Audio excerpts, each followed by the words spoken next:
Hello again and welcome back. For those of you who are new, I'm Joe Garafolo and I'm your Collier and Lee County real estate expert. And be sure to stay towards the end of this video and we'll discuss why I do not think a real estate crash is in the cards here for 2023, especially down here in Naples, Florida. So I just got the May market data, so let's go ahead and kind of dive into some of it. The most important thing that stood out to me was the fact that inventory, while it's up 28% year over year, it's actually declining month over month. We're continuing to see tightness in the resale market. That's kind of shown again by new listings, which has declined 30% year over year. And homeowners they are just not eager to put their homes on the market right now, which is why you're seeing such a boom in the new construction sales. Which might seem counterintuitive why the resale market is struggling, but new homes are selling, and that's because builders are very efficient sellers. They don't have to buy another home. They have the ability to buy down rates and things like that. So that's why you're seeing the discrepancy in the resale market versus the new construction market. Again, with inventory continuing to decline, new homes are still selling. Homes that present well are still selling fairly quickly, but people are not diving or rushing to the door to get these rehab homes or homes that need upgrades. Those are continuing to kind of linger on the market a little bit. So with that, let's look at the days on market. The average days on market is about 53 right now, with the median being closer to 28. Again, just kind of showing that homes that need some rehab are continuing to linger.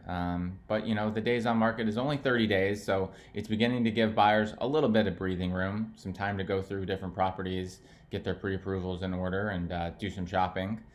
But again, homes are still selling pretty quick if they're in desirable areas, have been updated, and things like that. Sales prices are continuing to stay flat. We haven't seen much movement year over year, month over month. Prices are still holding in there. So it's a reflection of, there's still a lot of demand for Naples, Florida. At the end of the day, our sales were only 150 less sales in May of 2023 compared to May of 2019, and we had half the inventory. So it's really showing that the demand for Naples is still here. People still want to be here. It's really just a total affordability issue that we're really struggling with. Some people say it's a mortgage rate lockdown. I don't buy into that as much as just a total affordability issue that we're running into here, mainly rates, insurance, things like that. So sales prices are going to continue to stay flat until these new listings really start to take off, and we're nowhere near that happening right now. Overall, total sales continue to decline. They were down 20% year over year, which is just kind of showing that the housing market continues to stay just a little bit frozen. Not a lot of activity in the resale market. A lot of people going to new construction as they're kind of the only game in town. If some of these resales are either unaffordable or you're not finding what you like, new construction is really the best option for you right now. Pending sales are continuing to decline as well.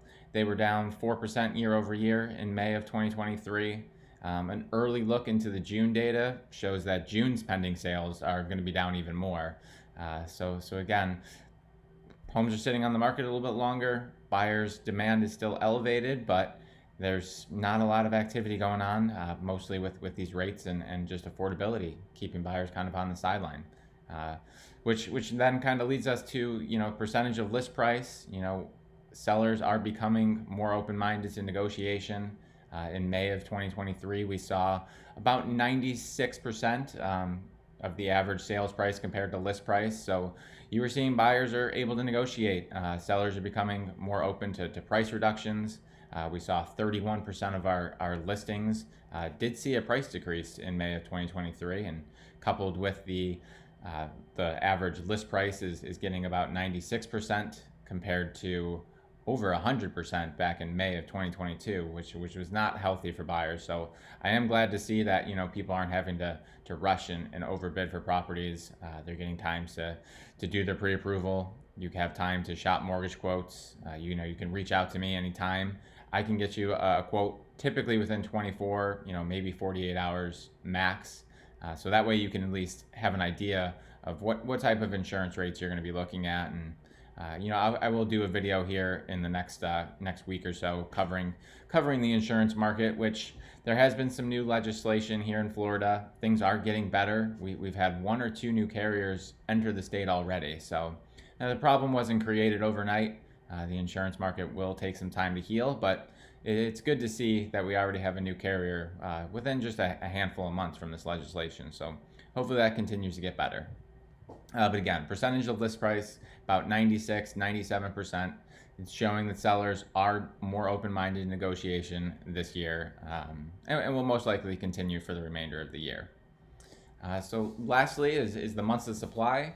For those of you who are not aware of what months of supply is, it's basically if you take the real estate market and you kind of freeze it, you take a snapshot, which is kind of what the real estate market is like now anyways. But it's a measure of supply and demand. So it's the amount of homes that are currently active for sale divided by the homes that have sold in the past 12 months. That'll show you how many homes are being absorbed. Typically in Naples, we were about 5 to 6 months supply of inventory pre-COVID. We're still well below that. We're still at about 3.5 months of supply, so still very favoritive to sellers. But that has continued to kind of tick up, month over month over month. It's getting a little bit better, a little bit closer to a normal market. But until you see months of supply getting into the 6, 7s, and 8s, I don't see any reason, for any housing crash to happen anytime soon. So that's one of the last things I wanted to cover is why I don't think a housing bust is in the cards for Florida in 2023, let alone most of the United States. You just can't have a real estate bust when inventory is continuing to decline to multi-decade lows. It just really can't happen until you start seeing, sellers rush to the market for whatever reason, and those days on market are going to start ticking up a lot more. You're going to see a lot more homes for sale if that is the case. But right now we're at pretty much multi-decade lows for inventory, and you just can't have a bust when inventory is continuing to climb. If you look back into 05, 06, 07, that time frame where obviously the real estate market was extremely overheated back then. But even though you had home prices and home sales rising, you still had inventory rising back in those days, which was kind of a reflection of the fact that was more of a credit boom, whereas the real estate market now is more of a reflection of just a change in demographics, really. It's not fueled by credit. Buyers are very well qualified right now. Delinquencies are at all-time lows. You just can't expect home sellers, with 3% mortgage rates to rush to put their home on the market, sell at a discount, to then go buy at a higher rate. And, it's just not really in the cards here for 2023. I have seen some videos. I've heard some comment about new construction. Months of supply is closer to 9 months. I don't think that's fully accurate, because most of the months for supply for new construction homes, those homes are already under contract. Somebody's inked an agreement to buy that home. So when it's officially closed, it's going to go to somebody. It's not going to go on the active market. If you look at builders' inventory supply homes for sale, so that's where a builder just builds a spec home, they put it up for sale on the active market, that month's supply is only like 1 month. So I don't expect the builders to rush. They're very efficient sellers, and they've been doing this a long time. They only build product when they know they can sell it. So don't expect a crash this year, at least until you start seeing inventory start to tick up, which is something I will keep an eye on month after month for you guys. I'll keep putting out new videos, and I will have an early look at the June data early next week, and I'll get that video to you guys. In the meantime, if you have any questions, you want to just kind of chat about the market, please feel free to reach out to me for a no pressure consultation. We'll just chat about the market and maybe your specific area that you want to focus on, or anything I can do to support. Please feel free to reach out. Thanks, and we'll talk soon.